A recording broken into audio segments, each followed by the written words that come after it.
Hello and welcome to Android Weekly. Hi guys, this is RICKY, the Android Guy. And today I'm going to be going over a bunch of articles. A lot happened this week actually. I have about 20 articles to go through, so I'm going to try to make it as quick as possible, but still want to keep you informed. Alright, first off the top of the list is the Google Play Store is now offering free trial subscriptions.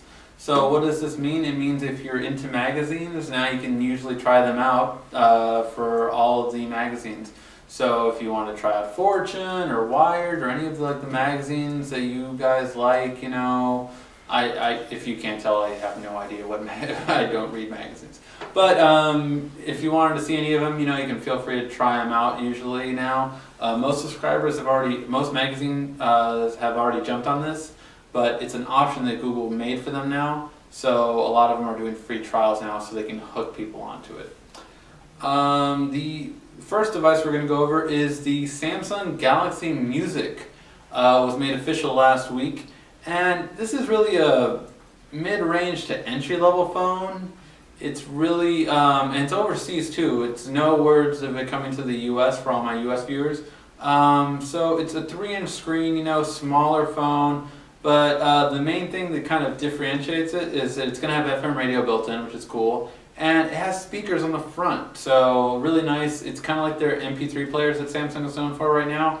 It has the best speakers really out in the industry, but it's still on a phone that isn't going to excite people too much. In terms of processing, megapixels 3 megapixel, Bluetooth is still 3.0, not even 4.0. So not too much excitement. It is going to have dual SIMs, so for those international people that travel a lot, really good for that purpose. You can actually use 2 different SIM cards inside of it. But other than that, nothing too special about it. So really just a good phone, not great I would say though. So that's what I would say.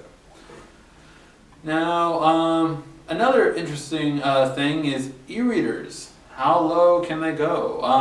That is the question. How low can so the real question is how low have they gone? Well, new e-readers now by I think I'm saying this right, Texer Bagel, something like that, are now down to $13 for an e-reader. Now this is of course probably the cheapest e-reader you can find, but that's still really impressive that e-readers have gone down that low. And while their store isn't as impressive as something like Kindle or Amazon, the fact that you can still put PDF books on it is still really good. So really interesting how low the e-reader market has gone in terms of tablets being out now for over almost 2 years now, really. The Samsung Galaxy S3 Mini, guys. Now, is this the, next Galaxy S3 high-end phone? No. It's more of a mid-range phone, and it's made really to compete with the iPhone 4S. And, well, it's actually in between the 4S and the 4, to be honest, because most speculation says if it goes to the US, it'll probably be about $49 on contract or $79. So not the $99 that the 4S is, or not the free price that the 4 is, but kind of in between those. Now the big thing is that it is going to come with Jelly Bean out of the box, so that's really nice, Jelly Bean. As where you also have a 4-inch Super AMOLED screen, so again, right in that kind of perfect screen size, not too big, but still really good quality. You have a dual-core 1 gigahertz processor. You have a 5 megapixel rear camera with LED. You have 1 gig of RAM, and you have 16 gigs of built-in storage. The other thing is it does come with Bluetooth 4.0, so current Bluetooth, and works with all HSPA networks. No word on LTE yet though, so it most likely will be a HSPA plus one. Now, if we happen to get it in the US, maybe it'll be different. But so far, this is all that we've seen, the international version. The only other thing that's worth noting is the 1500 milliamp battery, so even this one has a bigger battery than the iPhone 5. So, just important to note. Alright guys, now we have seen a lot about the LG Nexus, and we've seen a lot of pictures on it. It's now being called the LG Nexus 4. Have a lot of cool looking photos on here. Hopefully you can see some of them, like that one there. That one looks kind of nice. There's a photo comparing it to the iPhone in terms of screen size and everything. And so now that we have all these pictures, there's been kind of like what will the specs be? And that's really the kind of interesting. The main thing that we've heard so far is that it will not be an LTE phone.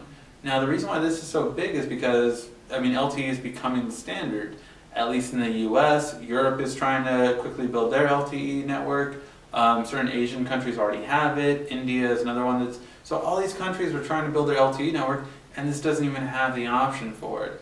Which makes me think that out of at least the three Galaxies that, the three Nexus phones that we know about, this is going to be the entry-level one. So my guess is this will be the lowest price one out of the three, or five. We don't know how many Nexus devices are going to be launched yet. This is the one we've seen the most of, though.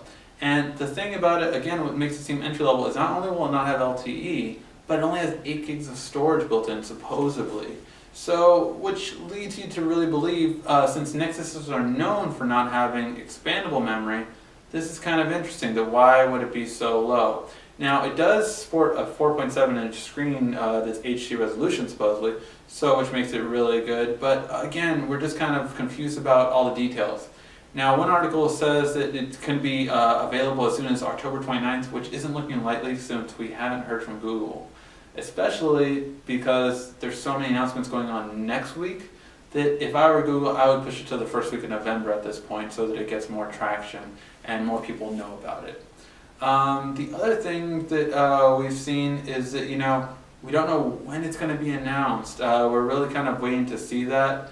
And the only price point that we've heard about thus far, which could be, of course, completely fictional, but that it would be $399 out the door price point, which is really good, obviously, because it's no contract. So actually, to pick up this phone for $399 would be a pretty good price. It's considering it's half the price of most other phones right out of the box. So definitely something really nice that it has. It's a little bit different. Now, speaking on that, I want to go kind of jump to the other Nexus one that we've heard about, and that is Sony.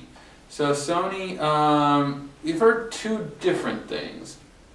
So one, we heard about a Sony codename Odin device, which from what we've heard about this one, it would be a 5-inch one.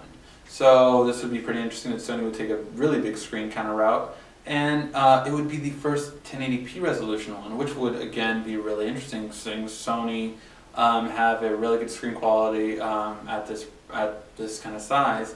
Now, while this one was an initial rumor, there's also the rumor of the prototype being leaked for the Sony Nexus Sony Nexus X. So the Nexus X looks pretty cool. It looks similar to the Ion that is out for AT&T in the US, but it definitely shows a stock Android kind of look to it. Now this could be fake. It does show some Google logoing on it and all that, but who knows? We've only had one leak thing of it, so that could be a fake. But it's pretty interesting at this point. We do feel that there will be an LG, a Sony, and a Samsung Nexus. Samsung is the only one that has not been leaked. We do not know really anything about it. We're just kind of like, what is it going to have? Personally, I am hoping for the same kind of design as the Galaxy S3, but without a home button, and make it a 5-inch, just because if it's 4.8 right now, you take off that home button, you can easily make it a 5-inch. So that's what I'm hoping for the Samsung, but we will have to wait and see. Now, speaking of possible future news, that we are waiting to see. Again, the rumor mill has begun on Microsoft Office Mobile. Now, this time around, we saw earlier this year that Microsoft Office is coming to iPads and Androids, but then it was immediately like Microsoft was like, no, it's not. So now, again, it's rumored that Microsoft will be giving Office for iPads and Android come next year. Supposedly in March 2013 is when it would come out. Now, this is still a rumor, so again, we have to kind of like take it with a grain of salt. But the main thing is kind of like, why would Microsoft do this? If they actually want to be taken seriously in the tablet market, they shouldn't give Office away, to be honest. Although it would help Android and iPad users immensely, it'll deter from theirs. The main thing that's great about the Surface tablet or any Windows RT tablets that are coming out is they come with Office. That's their main selling point. If you take that away from them, what's really the point of having those tablets? Speaking of tablets, HTC has officially said that they are going to pull away from the tablet market officially. They are not going to make any tablets. They said they're going to keep a very close eye on the tablets in terms of their market, but that they are not going to release anything, which is kind of good. I think they really need to focus on phones more so. Maybe even come out with an MP3 player like they were rumored to earlier this year. But tablets, they were very unsuccessful in it. They didn't really do anything major and kind of just disappointing all around. So I can kind of see why they would step back, maybe kind of regroup, come back next summer with a really awesome tablet and really kind of listen to what users want, and maybe they can make a killer comeback. Also, another, not rumor, but teaser that had kind of come out is Angry Birds Star Wars. That's right, two huge franchises that are known for their marketing and known for their, merchandise is coming out, and not only is it coming out, but they are already holiday toys being leaked of pictures of Angry Birds and, I think I saw a Darth Vader pig as one of the pigs. So it's kind of really interesting to see all the merchandising they're going to go behind it, and they're really trying to capitalize on the holiday rush.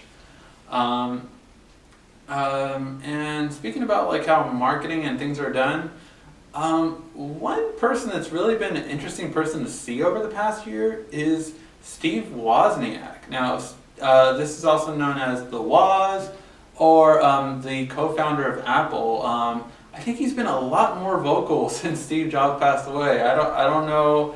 I mean, it's just something I've noticed. He's always been pretty vocal, even when Steve Jobs is still alive. But man, you hear about him like every month or two now on what his take is on Apple or Android or Windows. So you really hear about this.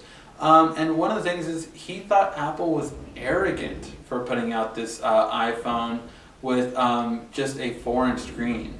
He says that he should have. He kind of thought it should have made it a little bit bigger, and also just that they thought that they were kind of arrogant that just making a bigger screen would kind of sell it itself. I thought that was just a very interesting input by him. Obviously, this is the guy who really not only co-founded Apple but made Apple in terms of hardware. Everything original and creative idea in terms of actual hardware came from Steve Woz. He was the technical person, and Steve Jobs was the business person. So I think that's pretty interesting. This guy is a guy that loves technology in all its forms, so he's not too biased on Apple, Android, or Windows. He loves technology, and that's a lot of the reason why the tech world kind of respects him. All right. And now we kind of talked about the Nexus phones, but what about Nexus tablets? Well, if you remember last week, we had our first rumor on the Nexus 10 tablet coming out from Samsung, and now we have a rumor that it's not only true, but that it will launch the first half of next year. Now this could be possibly as early as February, which if you think about it would be genius for it to be released February or March, because that's the time that the new iPad 2 or iPad 4, I just don't know Apple, I don't know what you want me to call it, but will come out. So for Samsung and Google to make a tablet that really competes against it, I think would be really good, and I think it's good business practice. So I think they should do it, definitely. I think it's definitely something that they should take into consideration. And also on that, speaking of Google and Nexus, one that I just remembered that I saw but didn't put down was that we have seen an image on Staples' website of the Nexus 7. The Nexus 7 having a 32-gig model for the same price of $250. Now, this was a little rumor a while back, if you guys didn't know, The rumor was that the Nexus 7 would go down to $99 for the 8 gig, and then the 16 gig would be $199, and the 32 gig would be $249. This is a little bit of more evidence that it might go that way, especially with the iPad mini coming out now. And if you think about it, a $99 tablet is pretty hard to argue against. I mean, that's just really hard to argue against. With Apple most likely going around the $299 or $349 price point, this should be really interesting competition with the 7-inch. I personally think a Nexus 7 with 32 gigs is really good and takes away from one of the main downsides of the Nexus 7, which was not having expandable memory. And speaking of different entry-level tablets, Best Buy is actually making an Insignia tablet, which is interesting. It's supposed to come out next month, and it is a 9.7-inch screen. No real word on specs-wise yet, but we did get a leak of what price it would be at, and I'm honestly worried for Best Buy at making it this price. $239 to $259. I think it's a little overambitious. Now we'll see what specs it has. If it has some impressive specs, it will be good. But normally when I think Insignia, I think it's going to be like a dual-core 1 gigahertz processor, something like that. And quite frankly, if you compare that to like a Nexus 7, although this tablet might be bigger than it, the Nexus 7 just seems like a much better investment. So we'll see. We'll see when the specs come out, but it's just one thing that is different that Best Buy is releasing their own tablet, and to kind of see how it goes with it. All right, now one thing that just really made me laugh more than any article this week was Apple Maps parody commercials with TV people. So I will try to leave at least 1 or 2 of these links down below, but the most hilarious one was a parody with Batman in The Dark Knight, and it was so funny. I thought it was just so funny. Basically making fun of how bad Apple Maps are, and which they are. They really are bad. But so it was really funny. I think it was really well done. Take a look. It's a really good laugh. Another thing, just on how different certain companies are, Google is doing something that they've been known to do in the past, and I think it just credits them for how techy they really are and how much they get the tech industry. Google is paying $60,000 to hackers to breach their Chrome browser. So they actually want hackers to hack their Chrome browser and get all the everything they missed. This is so, of course, they can fix everything they can get, which is what makes Google so cool. Is that not only do they understand that security needs to always be taken, but they tell hackers, hey, legally hack us. We're not only not gonna persecute you, we're going to give you money for it, which is just really great, and it's why Google is so respected in the tech community. Because not only do they get us techies, but they actually encourage it, which is just like no other company, I feel. Another big news in the corporate world. SoftBank, a Japanese company, actually purchased 70% of Sprint, so they own Sprint now, and the price was $20 billion. So this company is actually really interesting because it's actually number 3 in Japan as well. So I think that's kind of interesting that a number 3 company there bought a number 3 company here, but they've done really well at number 3, and actually, if you know their history, they've actually gone up in ranks and have definitely been profitable. Now, in their conference, they said, well, Sprint's already on the rise, and now they're going to just help them out. But the big thing is that after buying all of the shares, they have $3 billion for Sprint to just use. Now, a lot of people have said, how will this be used? And it's really kind of like, will it help out to, reacquire Clearwire to expand their network? Or will it be to build LTE towers and move that process along? So they have $3 billion to play with either way, so definitely will help them out in whatever kind of endeavors they are trying to do. Speaking of Sprint and furthering their endeavors, one of their big new LTE phones is coming out, and it's the LG Optimus G. Now this is a really good phone, guys, in terms of specs. However, how will it actually fare when it comes out? That's the interesting thing.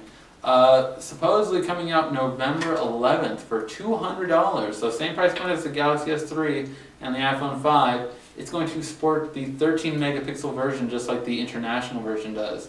Now, to give you an idea also, this phone will have the same battery life as the S3, and which is far better than the iPhone 5. It's going to have 32 gigs of internal storage for that price, so they're beating Samsung in terms of storage. And also, you know, the main thing is that it has the newer version of the processor of the S3, so it should technically be faster of it, but how will it fare, and will it have any extras like the S3 has, is the big question. Now, that same phone is also coming to AT&T on November 2nd, supposedly, but the main difference is that it's going to be the non-international version, meaning that AT&T kind of downgraded it a little bit. It's going to be an 8 megapixel camera, and no word yet on the other differences, but this one is confirmed to have 2 gigs of RAM, whereas the Sprint, we're not sure how much RAM it's going to have yet. So kind of interesting to see which versions will come out with what. And the other phone that was just announced was the Asus PadPhone 2. Now, the Asus PadPhone 1 never really got out overseas and wasn't really that successful. However, the new one is supposed to be a quad-core S4, which is again the upgraded version of the S3 processor, 2 gigs of RAM, and a 13 megapixel camera. So really kind of good specs, a little bit of a different design, but main thing is pricing. We don't know what price point it will be when it comes out. Now, we've heard not the rumor pricing, but the international price, but of course that could be different when it comes to the US. Supposedly $620 for the combo, so that's for the phone and for the tablet. However, what would the contract price be in the US? That we don't know. Also, the station by itself will be $310, but we have no idea how much the phone itself would be. So really interesting because, you know, some people just might want this phone. A lot of people that like Asus might just want their phone, but could get the station later on. Really good specs wise though, in terms of, you know, having a great processor, having 2 gigs of RAM, 13 megapixel camera. Again, we're starting to see a very few of these 13 megapixel camera ones come out. The only thing though is that, if I remember correctly, oh yes, it actually will have LTE, so that's the big thing that we have already confirmed LTE on this phone.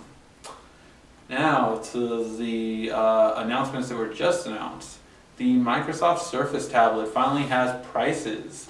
Now if you didn't check my breaking news out, you can also click that link to check it out. I've got more in depth on these next 2 articles on that one. But we have a $499 price point for the 32 gig Microsoft Surface tablet, and that's without the cover. So to get the touch cover, it's $599. Now the touch cover by itself normally costs $120, so you're saving $20 by getting the bundle. As well as the 64 gig is $599, again without the cover, and $699 with the cover. If you ask me, I think it's kind of, it's not the right price. I would say it would have sold a lot better for $100 less. I think they would have literally seen a difference of a million units sold if they had made it for $399 with the cover, or even $449 and then with the cover being $50. I think that would have gone a lot further. But we'll see. It's coming out the 26th if I remember correctly, so we'll see how it goes. And finally, the announcement of the announcement. The iPhone, or not the iPhone, Apple has announced that they will have an event on October 23rd, which we already know will be the iPad mini. Again, I went over this in my breaking news more in depth, but it's really interesting to see what price point. I think that's going to be the most important thing about this event. We already kind of know what the iPad mini looks like. We don't know the specs, even though I believe it will be more of like an iPad 2 kind of specs wise instead of a new iPad specs. But what's really interesting is that how will it fare in terms of price point, because I think the price point is going to be a big decider on it. My guess is it'll be $299 or $349 depending on the storage that it comes built in with. But those were the big articles this week. Hope you guys enjoyed it. Try to stay more lively. I know I was a little out of it last week.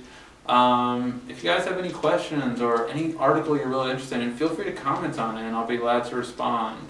Thank you guys for watching. Please like, give a thumbs up, and of course subscribe, and keep seeing these articles every week. This has been RICKY, the Android Guy.